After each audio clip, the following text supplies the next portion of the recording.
Dude.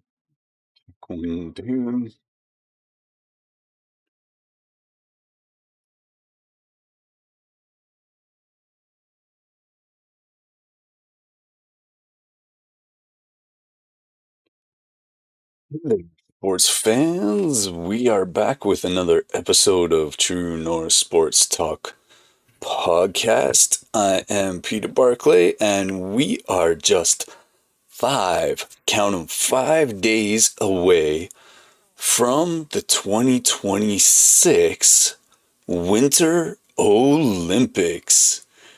The Olympic Games this year are going to be held in Milano Cortina, which is in Italy, and they kick off on February 6th. That is Friday night, with the opening ceremony taking place at San Siro Stadium in Milan, Italy, and it runs through right until the end of the month at February 22nd.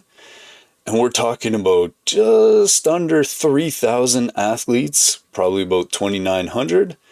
They will hail from over 90 countries, competing in 116 events, and those are in a minimum of 8 different sports. What we are looking at is what will be and what is a historic Winter Olympic Games. One thing we know is that world records get set at Olympic Games, they live at Olympic Games, and for the first time in well over a decade, about 12 years to be exact, so 2014 was the last time NHL players were allowed at the Winter Olympics, and so they are back. That is extremely exciting news for all of us hockey fans out there. That means we get to see McDavid versus Matthews, Crosby looking for his third Olympic gold medal, the Hughes brothers, Quinn and Jack, playing for Team USA, the 19-year-old phenom Macklin Celebrini representing Canada for the first time at this level. He's been in the World Juniors, so representing Canada is nothing new for him. But on the Olympic stage, it's going to be epic. And this is his second NHL season. But this is the Olympics. It's not just about hockey. Mikaela Shiffrin is back for her fourth Olympic Games, chasing more gold and cementing her legacy as one of the greatest alpine skiers of all time.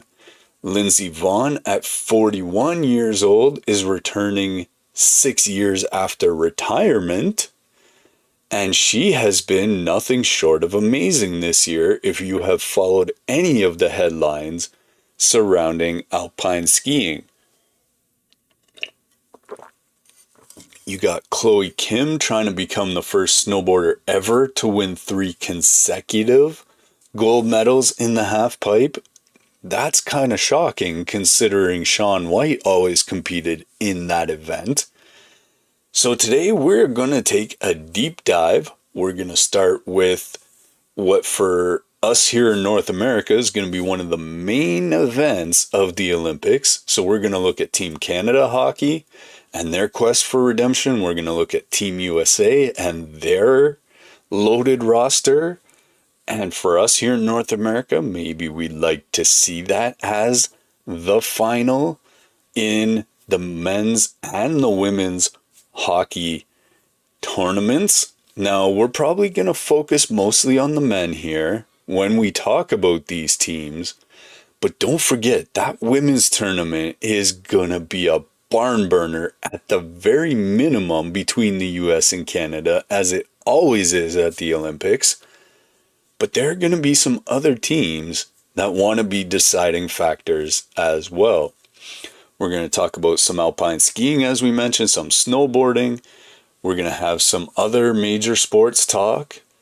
We'll be talking about Sweden and Norway, some heavy favorites to lead in the medal standings. We'll give you a dark horse team that we think is coming, so stick around. You're going to want to see that. And we'll close up with some specific athletes that we feel are worth your time to tune in and just see how these up-and-comers will do at the Olympic level. So there's so much to talk about. I could do a podcast every single day this week and not get you ready for nearly enough of what could happen at the Olympic Games. We could talk speed skating, we could talk moguls, we could talk aerial skiing. There's downhill, rock'em sock'em skiing. There's all kinds of different events. Bobsledding, luging. What else we got? Ski jumping. There are so many different ways that we could go. But being North American, we're going to focus a little bit more on what we are good at. There's cross-country skiing. There's triathlon. Biathlon. That's what the cross-country skiing shooting targets. There's just so many different things that we could cover. So we're going to start off with Team Canada Hockey. Now, True North Sports Talk means we are in Canada, so this is a big one for us here at True North Sports Talk. But don't worry, we're going to talk about some of the other areas too. And so for Canada, our men's team has been a hot topic of debate. There's been a couple of guys we thought were maybe left off, a couple of maybe surprises added to the team. On December 31st, so New Year's Eve, Hockey Canada announced their 25-man roster. And folks, this roster, as you would hope coming from a Canadian team, is absolutely stacked. You're going to want to watch this team. It's going to be scary good. And some would argue that only the Americans have a shot at dethroning this team. Now, objectively though, even though I'm Canadian, there is one glaring weakness on this team. And that is, at this point in time, Team Canada doesn't have a Patrick Roy, a Marty Brodeur, a Marc-Andre Fleury. It doesn't have that go-to goaltender. Now, the Four Nations Cup, Binnington was the absolute star in net for Team Canada.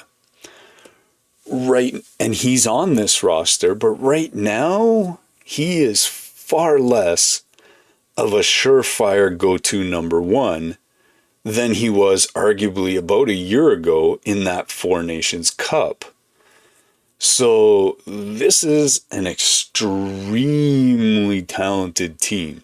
Again, you got the likes of McDavid, Crosby, Celebrini, and the list goes on and on. You got Nathan MacKinnon, Sam Reinhart, Braden Point, Brad Marchand coming off of 2 Stanley Cups.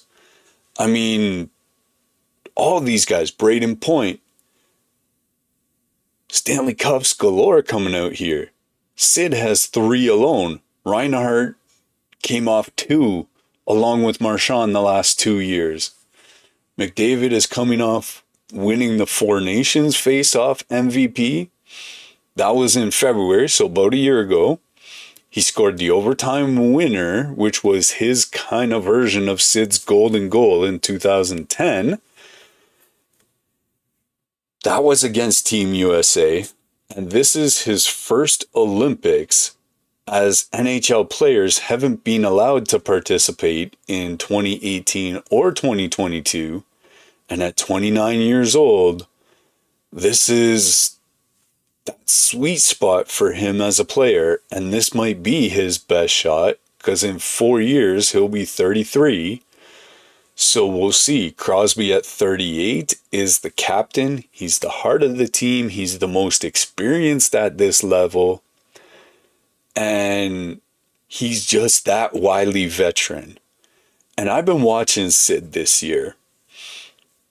I dare you to find me a better face-off guy. Sid just, the puck goes down and bam, Penguins get possession. It's not 100% accuracy because no one's that perfect, but damn, it's a hard, like huge percentage of the time. He's winning whatever face-off he's in. And Sid's like fine wine, man. He just keeps getting better and better and better.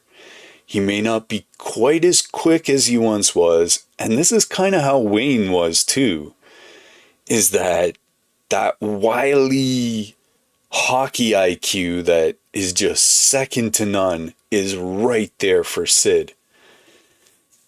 He was a two-time medalist, 2010, 2014. He scored the golden goal, as we mentioned, on home soil in Vancouver. And if you were alive in 2010, because I understand there's going to be a large portion of people that weren't there or were too small to remember, but if you're old enough like I am, you will know exactly where you were when that goal was scored. They beat the US 3-2 in that game, and if Canada wins gold, Crosby would join an elite group of three-time Olympic champions.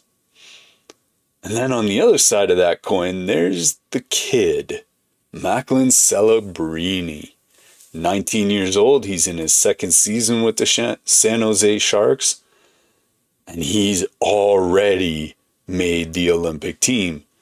Celebrini was the 2024 first-round overall pick and has been nothing short of spectacular. He's a sensation, a phenom, whatever other adjective you want to put on that. He's got 120 career points in just 108 games. That's a point-a-game clip, y'all. That's huge for such a young player. He's one of only 4 active players to reach that mark as a teenager. And 2 of the other 3 are graybeards, as it were. The other 3, Sid, Patrick Laine, and his former teammate on the World Juniors, Connor Bedard. So that's some pretty phenomenal company to be a part of. Now, I'm sure there's over history in the league, there's quite a few more, but those were the active players. So Team Canada GM Doug Armstrong said, and this is his quote about Celebrini, "I had the opportunity to meet him, might have been his 5th or 6th NHL game.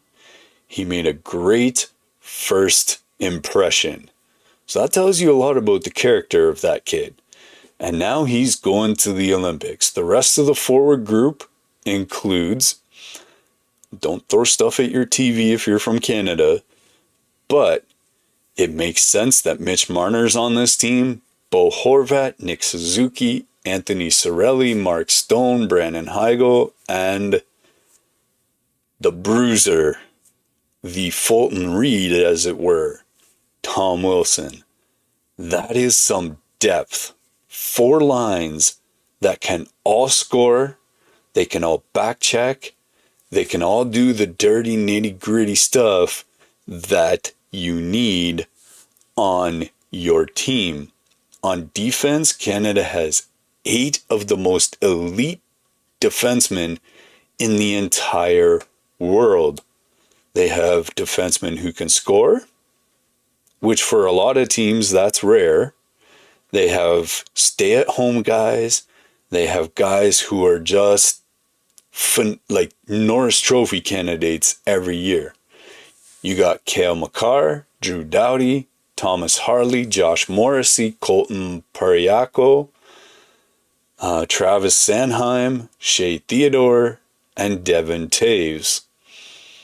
Makar is going to be the anchor, the leader, alongside Drew Doughty for this defense. He won the Norris in 2024, and he's having another outstanding season for his Colorado Avalanche. He's paired with Taves, which is his Avalanche teammate, and they form one of the best duos in all of the NHL. Drew Doughty at 36 years old is the veteran presence. He was there alongside Crosby in 2010, 2014. He's one of the most decorated Canadian defensemen in history. 2 Olympics, 2 Stanley Cups, a World Cup title. I mean, this guy has just done it all. In goal, Canada has Jordan Binnington, Darcy Kuemper, who's been phenomenal when healthy this year, Logan Thompson.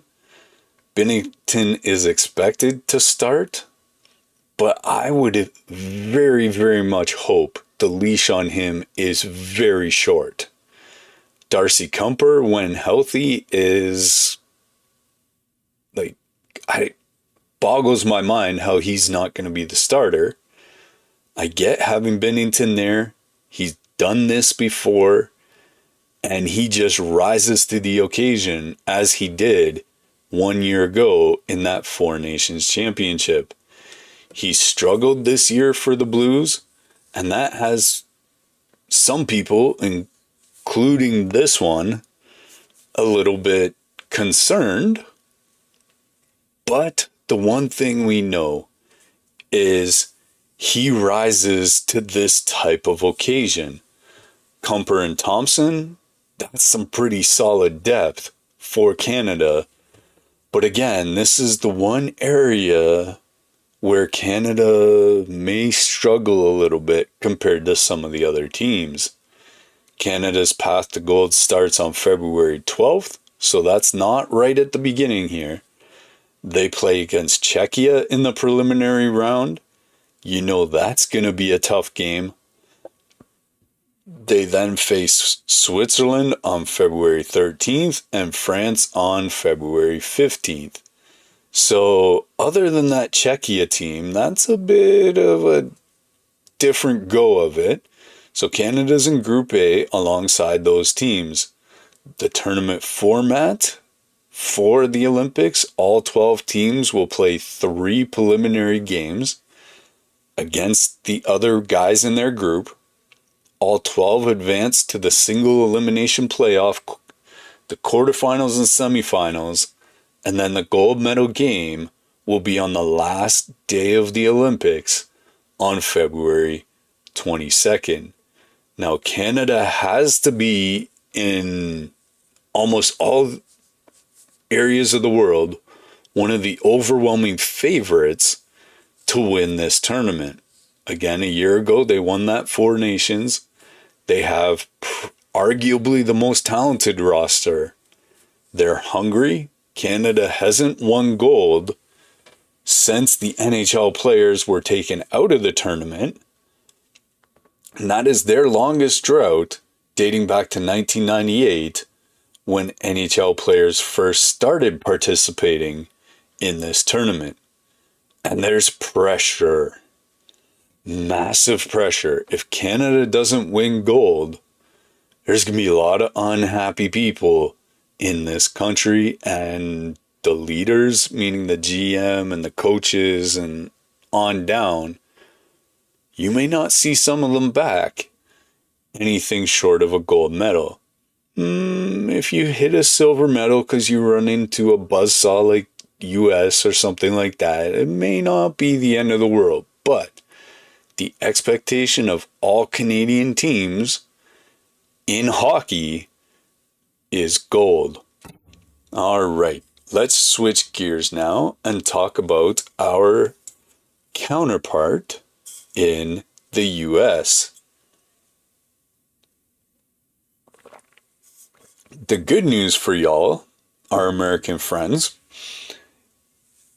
is I don't know that you guys have ever had a team this deep. So that's some real good news. On January 2nd, the US announced their 25-man roster. It is loaded with hungry, undeniable talent. This is arguably the most skilled American team ever assembled. So if we're starting with the forwards, the first three right off is just, oh my goodness. And these are the centermen for the first three lines. Auston Matthews, Jack Eichel, and Jack Hughes down the middle. That's a 1-2-3 punch at center that only Canada can really consider even matching. Matthews is a 3-time Rocket Richard winner, meaning the most goals in the NHL. He had a Hart Trophy for MVP in 2022. Eichel is one of the most dynamic playmakers in the entire league. And Jack Hughes, at just 25 years old, is coming off a 99-point season. That is going to be unbelievable. The only question mark of those three is the year that Auston Matthews has had so far. He's missing his wingman up here in Toronto. Mitch Marner was huge in his success. I'm sure inwardly at least he would admit that, if not outwardly. But anyone who watched Leafs hockey over the last 10 years or so since Matthews and Marner got there, and seeing him play without Marner, he misses him terribly. That playmaker that Marner was, that defender that Marner was, that saved him a lot of effort and energy on the ice, he just doesn't have that right now. And the Leafs are really searching for someone, anyone, who could do even part of what Marner did and get Matthews going, because Matthews needs to play alongside an elite level passer to be effective. So whoever's on the wings with him on Team USA is going to be monumentally important to have a playmaker to do all the dirty stuff that needs to be done that Marner would do back in the day and get Matthews going. Because right now, as much as he's Matthews, he's just not having the kind of year that you would expect from an Auston Matthews. Speaking of wings and playmakers and that kind of stuff, well, the US has the Tkachuk brothers, so Brady and Matthew Tkachuk.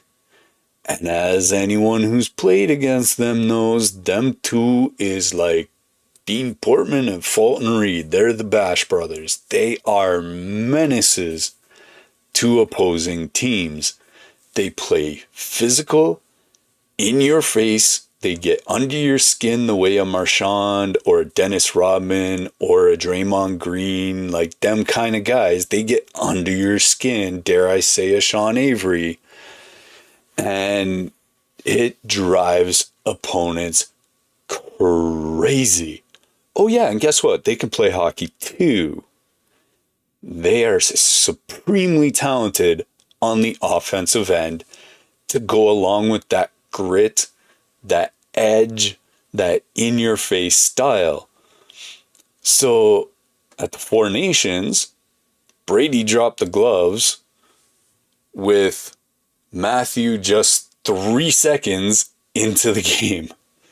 I remember that. They both got in fights back to back. Now it's against Canada. So them boys bring an edge that the US really needs. But Canada, they got to match that intensity right off the bat whenever they face the Americans. The rest of their forward group includes Matt Boldy, He's leading Team USA in goals this season with 25. Dylan Larkin, Tage Thompson, Kyle Connor, Jake Gensel. That's a former wingman of Sidney Crosby, so you know he is good. Clayton Keller, Brock Nelson, JT Miller, and Vincent Trocheck. One controversial omission was Jason Robertson of the Dallas Stars. Robertson scored 49 goals in the calendar year of 2025. That's pretty darn good. That's second most in the NHL. And yet for some reason he was left off the roster. Fans are absolutely furious in the States and think that Bill Guerin really dropped the ball with that. Now, he defended this decision, saying they were building a team and not just taking the best individual players. Now, that is probably the wisest defense a general manager could make, simply because, and there were a snub or two in Canada that should have elicited the same type of response, because if guys can't coexist, they can't come together in a short period of time to win a tournament like this. So you can't have a team full of Sidney Crosbys. You need the Marners. You need the Cale Makars. You need the Jake Gensels who know how to feed. And oh my goodness, I just had a thought. If you put Jake Gensel on a line with Austin Matthews, that could be scary. Jake Gensel knows how to play alongside a guy like that, having played for years with a Sidney Crosby and a Yevgeny Malkin. If I'm the coach of Team USA, that's my move. I don't know if that's how it's going to shake out, but I will be watching with anticipation to see who's on that line. On defense, the U.S. has Quinn Hughes, Charlie McAvoy leading the way. Hughes won the Norris and is the second best defenseman in the world behind only Cale Makar. McAvoy is a two-way force who can shut down top lines and contribute offensively. Zach Werenski, you can't go wrong there. Brock Faber, Jake Sanderson, Jacob Slavin, Seth Jones, Noah Hanfin. Those guys are right up there with the Canadian defenders as being some of the best in the world. In goal, it's hard to bet against Connor Hellebuyck unless he's playing against Jordan Binnington. Jake Ottinger, Jeremy Swayman. You gotta expect Hellebuyck to be the starter. He won both the Vezina and the Hart Trophy last season, but he struggled this year in Winnipeg, and that has some of the American fans, kind of like how we are with Binnington, kind of going, maybe that leash needs to be pretty short. Ottinger's pretty solid. Swayman's been really solid this year, so you have some depth there if Hellebuyck just doesn't rise to the occasion. The U.S. opens the tournament on February 12th against Latvia. That's going to be a laugher, you have to bet. Then they play Denmark and Germany, so you got to figure that Group C that they're in is going to be theirs to lose. The U.S. finished second at the Four Nations, losing to Canada, obviously, and Connor McDavid's golden goal. You have to figure that the Americans are hungry for revenge. And so here's the thing. The U.S. has never won Olympic gold in hockey outside of the Miracle on Ice in 1980. They won silver in 2010. Again, that's Sid's golden goal, losing to Canada in overtime. And they haven't medaled since. So it's going to be interesting to see how this plays out. This could be their best shot, other than maybe 4 years from now, if they can have a similar team out there. They have the talent, they have the depth, And they're playing for Coach Mike Sullivan, who was a two Stanley Cup champion with the Pittsburgh Penguins. So they got pedigree up and down that lineup. And the matchup everyone wants to see for that gold medal is US and Canada. If both teams win their groups and are able to get through the playoffs, this could well be the gold medal game on February 22nd. And if it is, those ratings are going to be through the roof. It will be must-see TV. If you miss it, you will be very disappointed, because you can almost bet that if the US and Canada meet, that's going to be an overtime game with a golden goal a la 2010. So, one of these, and just say, let's hope we get that game.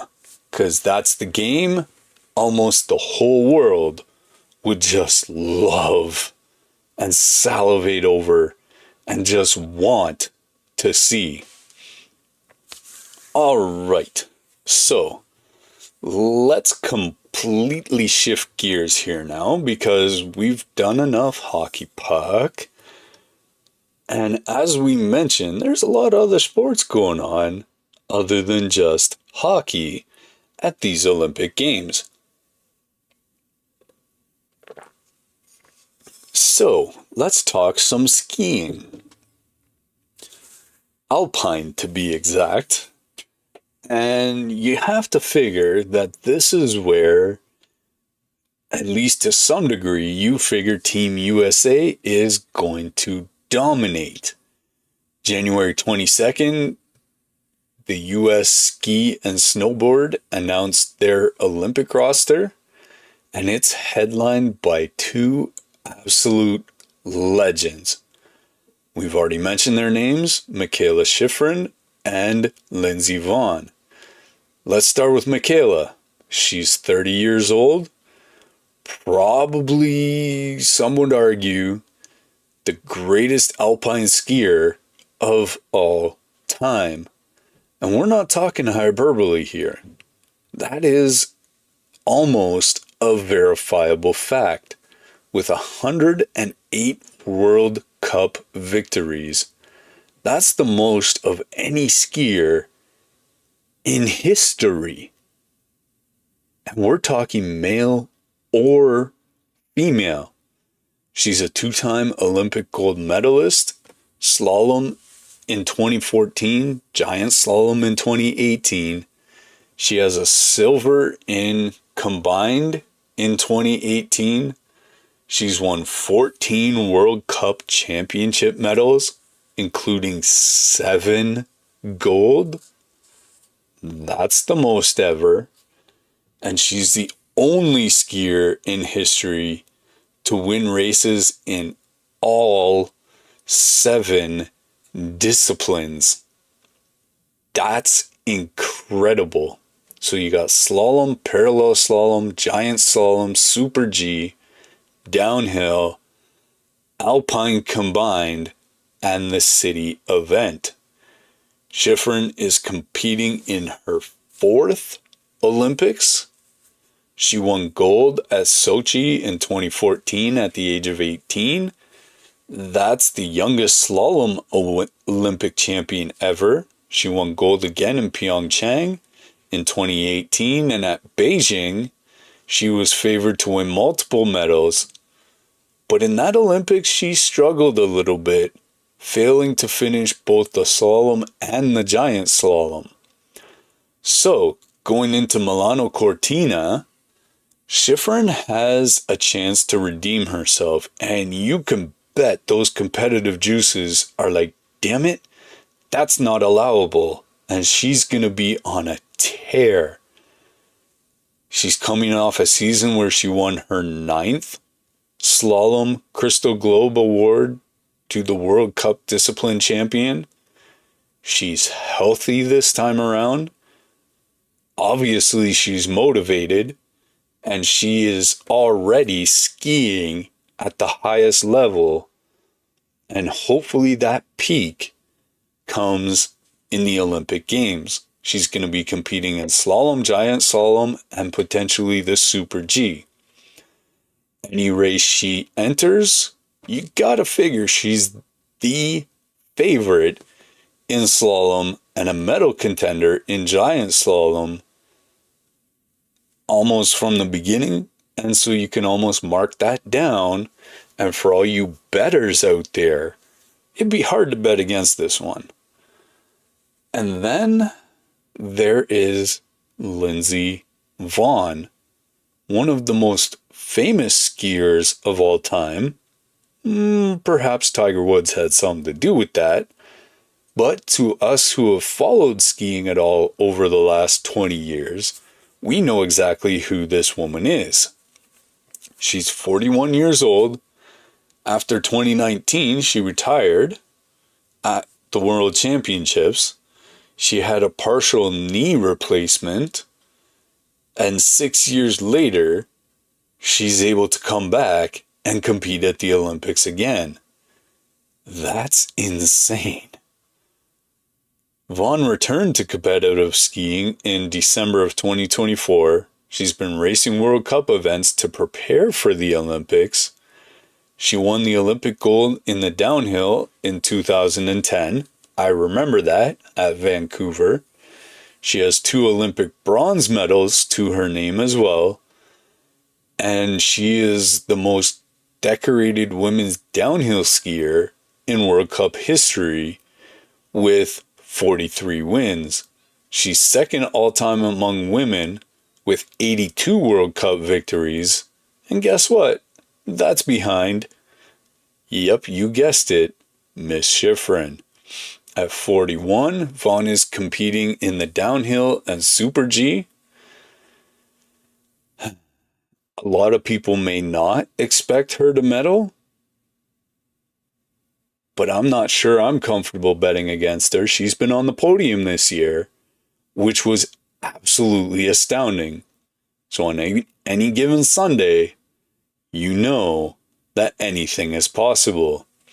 They say downhill skiing is a young one's sport, and Vonn is obviously not a young one anymore, coming off a major knee surgery. But the fact that she's competing is a story in itself at 41 years old. In a recent interview, Vonn herself said, "I'm not here just to participate. I'm here to compete. I want to be on that podium." And you would hope and expect an athlete at this level would feel that way. Otherwise, what are we doing here, right? So the U.S. Alpine skiing team also includes Paula Moltzen, Breezy Johnson, Ryan Cochran-Siegel, but Shiffrin and Vonn are clearly the headliners. Alpine starts on February 7th, so that's 6 days on the 7th. And that's the mixed team parallel event. Shiffrin's slalom starts on February 19th. The GS or giant slalom is on the 15th. And you would expect Shiffrin to win at least one medal. You can expect Vonn to give us some of the best stories of the Olympics. And who knows? You gotta have, it's almost a sentimental favorite that you would want her to also medal as well, because that would be definitely one of the best stories in all of the Olympics. All right, so snowboarding. Well, why are we going to talk about this? Well, Chloe Kim. If you haven't heard this name, YouTube is your friend. Because you should know who this young lady is. Chloe Kim is 25 years old, a half-pipe snowboarder who's won gold at the last 2 Olympics, Pyeongchang and Beijing. If she wins gold again at Milano Cortina, she'll become the first snowboarder ever to win 3 consecutive Olympic golds in the same event. Now you got to remember, there's a dude named Shaun White that put snowboarding on the map, alongside a guy named Ross Regagliati. But Shaun White was the guy in halfpipe for years. So if she's doing something that even he didn't do, that's pretty amazing. Kim is the face of snowboarding right now. She has won 7 X Games gold medals. That's incredible. She's the youngest woman to win an Olympic snowboarding medal at age 17. And from then, she's been dominant. She won gold again in 2018. Her score was a 98.25 out of 100 on her final run. Holy jumping. She almost scored 100. That's hard to do.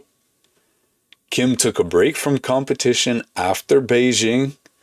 She went to Princeton, got some education, and she's back. And she is definitely looking to get that three-peat and make history at this Olympics. The women's halfpipe finals on February 14th. You can expect her to be making an appearance. You can expect her to be making history. And yeah, keep checking that channel wherever your Olympics is and see how Chloe Kim is doing.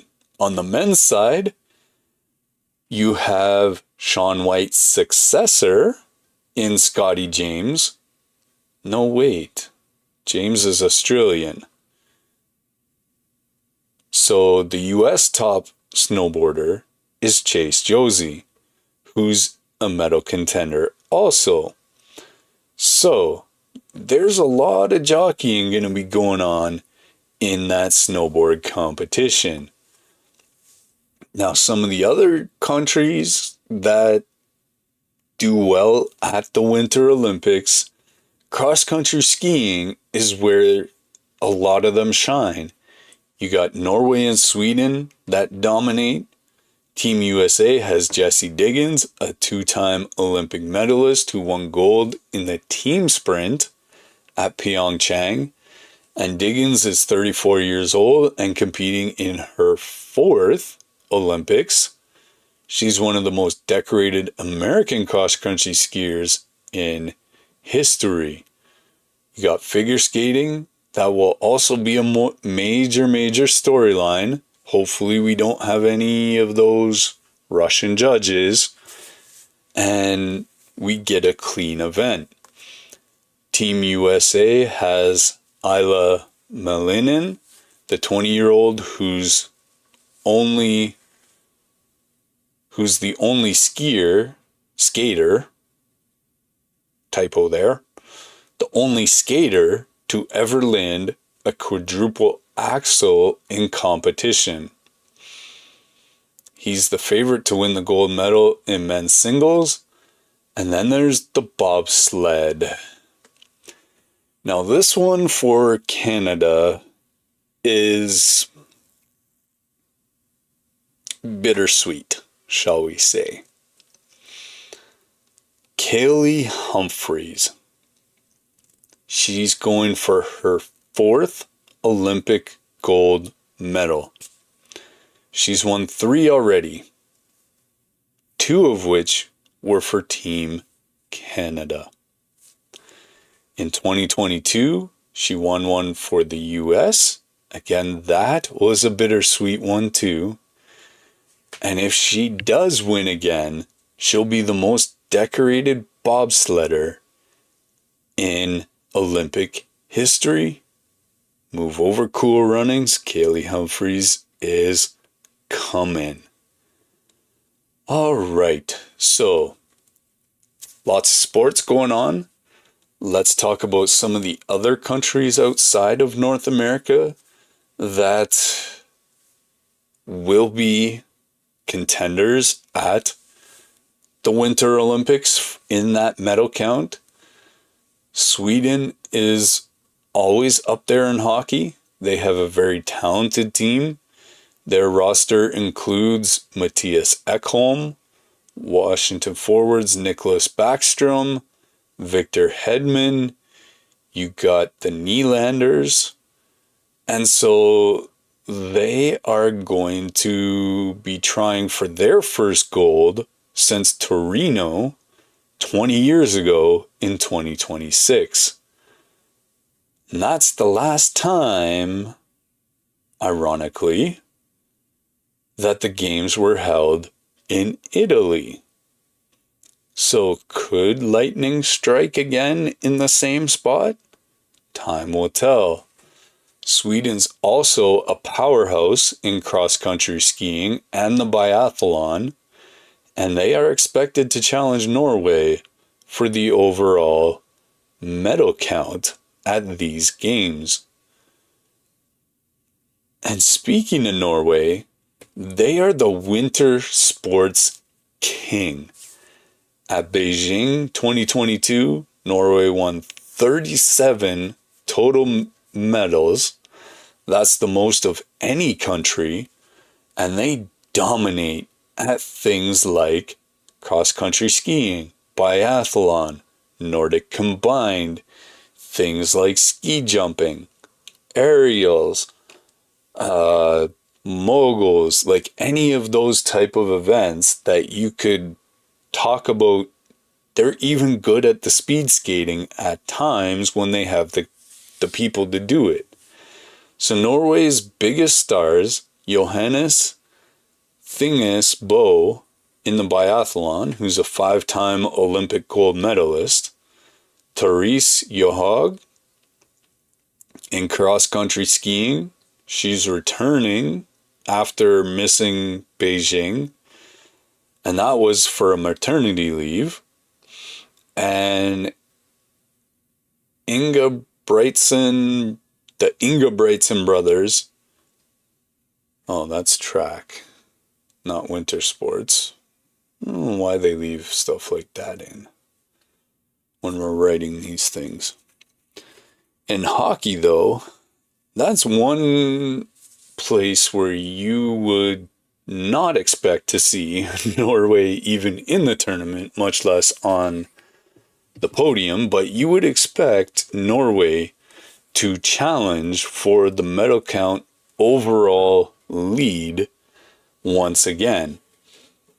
So Finland has a solid hockey team led by Alexander Barkov, Sebastian Aho, and they won the bronze in Beijing, and they're always dangerous. They also compete in the ski jumping, the Nordic combines, and they're usually a top 5 in terms of total medals.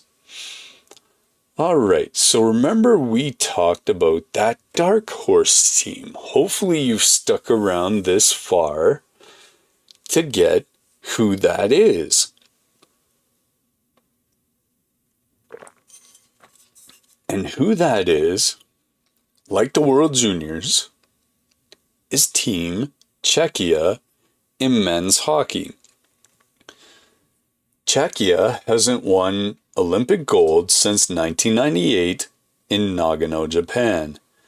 They shocked the world by beating Russia because they had some guy named Dominik Hasek in net and some guy named Jaromir Jagr on those teams and a few other guys, and they beat Russia in the finals. But they've been quietly rebuilding a strong program, as we've been able to see the last few years at the World Juniors, because that pipeline just keeps going up, right? So at the World Championships, Czechia has been consistently competitive. They won gold in 2010 and have medaled multiple times in the last decade. And in Milano Cortina, they have a sneaky good roster. You're going to recognize some of these guys. David Pasternak, Jakub Voracek, Philip Horneck. Pasternak's one of the best goal scorers with 3 40-goal seasons. If you're a Bruins fan, you know all about that. Czechia's in Group A with Canada, Switzerland, and France. And again, they open on February 12th. And let's see if they can just stay competitive. I mean, even if they lose against Canada, you got to figure they're beating Switzerland and France. So they could make some noise when it comes down to the playoffs. Don't sleep on this Czechia team. They're a team that loves the underdog role. And in a single elimination tournament, lightning can strike anywhere and anything can happen. All right, so we were talking earlier about some young stars that are up and coming and athletes who could break out, who hopefully will become household names if they aren't already. And the first name we've already mentioned, Macklin Celebrini. We already talked about him, but he's worth mentioning again.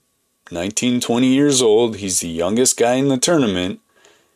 And if he has a big moment, like a golden goal, or a highlight reel assist, or anything like that, he'll become an even bigger superstar overnight. He's already on his way to becoming a superstar. If you follow the NHL even in the slightest, and if you watched the World Juniors the last couple years, you know that star is rising. Ilya Malinin, U.S. figure skating, 20 years old, landed the first ever quadruple. He's the favorite to win gold in men's singles. If he delivers, he'll be the face of American figure skating for the foreseeable future. In alpine skiing, you got Ryan Cochran-Siegel. He won silver in the Super G at Beijing. He's back for more. 32 years old. He's about at his prime here. And if he can medal again, he'll cement his legacy. Now, the question is, who emerges as Shaun White's successor? Who will be the next great American snowboarder? And if they can break out somehow, one of the Americans at this particular event, then they will be someone to keep an eye on. So whoever that might be, it'd be worth finding out. All right, y'all. We are closing in on our time for today. That's our Olympic preview. And again, I could go all day about all kind of different sports. But for us here at True North Sports Talk, those are the major talking points going into these Winter Olympics. 5 more days, y'all. February 6th, that's Friday evening. The opening ceremony in Milan. Hockey starts February 11th. Alpine skiing on Saturday the 7th. And the closing ceremony is after the gold medal game in men's hockey on February 22nd in Verona. This is going to be an incredible 2 weeks of competition, y'all. Connor McDavid versus Matthews. Michaela Shiffrin chasing history. Chloe Kim chasing history. And there's just so much more going on. So what do you guys think? Use hashtag True North Sports Talk to jump into that conversation. Let us know in the comments any of the events you're watching that we might have missed out. Let us know who you think is going to win gold in the hockey. Let us know if you think Shiffrin will make history, if Lindsey Vonn will come out of nowhere at 41. Hit me up, leave a comment. Again, use hashtag True North Sports Talk. I appreciate y'all tuning in. And don't forget to check out our special episode dropping on Saturday that will involve a preview of the Super Bowl coming up this Sunday. You don't want to miss it. Appreciate you sticking around. Enjoy the Olympics, and we'll catch you on the next one.